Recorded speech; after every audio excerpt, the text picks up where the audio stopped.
Hey everyone, we're going to look at content and language supports and what that looks like in the classroom. Just as a reminder, this isn't just for your English language learners, but these are decisions that are made by the LPAC. It could be for 504 and for the ARD committee. And the key that kind of gets us all tripped up is this little section right here. I'm trying to highlight it. It says that he or she, the student, independently and effectively uses this accommodation during classroom instruction and classroom testing. And so where we get a little tripped up is what does that look like? Because as we know, the test itself looks more like this. And so your daily classwork isn't on a computer that's set with all the tools that we need. So let's go back up and I want to show you a couple of the features of the content language supports. You have pop-ups, rollovers, pre-reads, and supplementary material. We're going to look at pop-ups and rollovers. There aren't really what examples of the rollover bar, so I'll just kind of probably talk to you about it. So the rollovers are bullets or separate steps. It's a bullet at the end, and when the questions are really complex, it rewords it, it simplifies it, and makes it more condensed. Sometimes the questions are confusing for our English language speakers, our native speakers, and then but if they're complicated for our native speakers, can you imagine being first year in the country and trying to read this grade level test in English? It's so the rollover is often a little button, a little circle at the end of a question that does that for you. Let's look at some of the features. This is actually what a pop-up. A pop-up are those things that well, they pop up. You can see them. There are blue dots underneath. And so if there are blue dots on the test, kids can click on it and it will pop up like it isolates information. Sometimes it gives you a short definition. And I want you to notice this is what the top of the star looks like, the online test. If you have never seen that, it's really pretty cool. They can click audio, they can click speak, and it will read the questions aloud to them. It has, again, these pop-ups which isolate information for questions. It could look like this for math, where you click on it and it pulls up the formula, the reference material.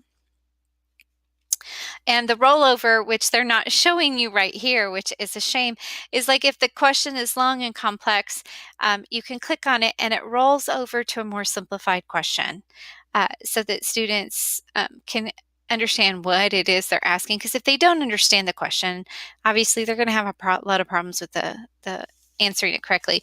Here's another example of a pop-up, and it just pulls up, like you can see Puerto Rico, it pulls up Puerto Rico. And you can also see that it also has a separate pop-up where it says acquisition. So the content language supports are just really amazing. Here you can see assembly line method of production. A student can't look that up in a dictionary.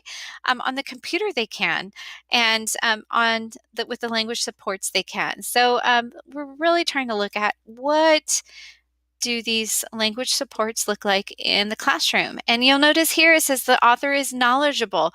And you can see the pop-up, it simplifies and just says knowledgeable means knows a lot. Desert dwellers are animals and people who live in the desert.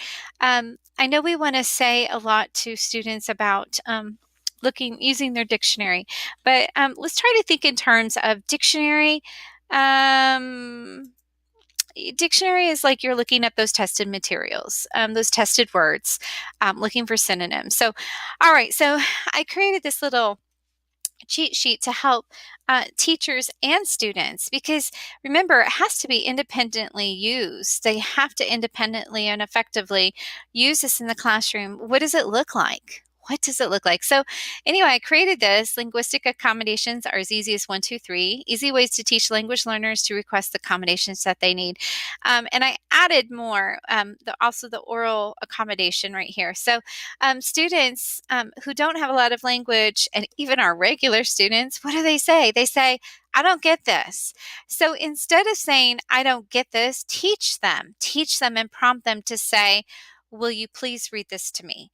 And I've been doing this with my language learners in my class. Now, my beginner, I haven't been prompting her on this because she's so limited in her English. So anyway, but here instead of "I don't get this," teach them to ask, "Will you please read this to me?" Now, this is a word, question, answer choices. It can be all of it. This is using the oral accommodation, and this can be on their daily work when they're reading something. And so when the kid says, "I don't get this, I don't understand," then you as a teacher prompt them. Okay, what's the first thing you ask? "Will you please read this to me?" And once you address it with the whole class and say, basically, this is just a learning strategy. This is a strategy uh, for for everyone to use. It's not just for your language learners, because honestly, everyone thinks differently. Everyone processes differently, and it is absolutely okay to practice these things. It does not mean you're stupid. Here's another one. "Can you please explain this word to me?" I find that when I ask them, when I prompt them to have me read it out loud, then my next question is, okay, have you identified one word that you don't understand? And usually they'll be able to point to one and say, "I don't understand this word." So then I can explain what that word means. And if it's a tested vocabulary, I might say, this is a good time to practice in the dictionary. And so, but I can also just give them, like, it's like the pop up, right? And this is an example of the content language support. It's the pop up, right? Also, another question would be, after you've done these two things, then, and they still are looking puzzled, you can prompt them, say, practice this, ask me to restate the question. "Can you restate this question?" Now, you may simplify this question. This is an example of the rollovers that we talked about, when it, just the heart of what is this question really asking, because we know that they are not always simplistic. All right, so this is an example of something you can give your teachers, make little posters.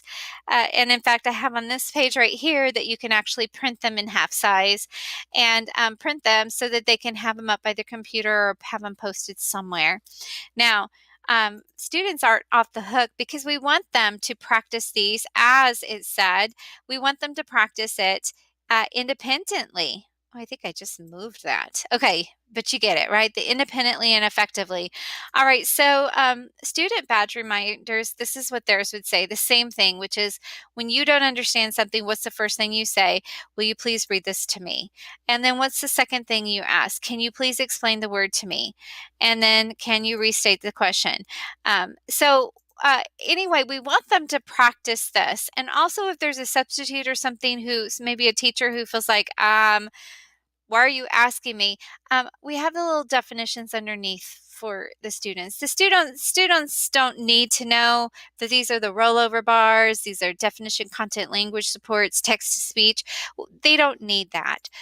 They need this part. And you see, I made this actually into an ID badge reminder. So down here, I have printed out um, all these questions, and these can be printed, and you can cut them, and students can, if they have the ID badge, the little pockets, they can just cut those out and slide them right in there.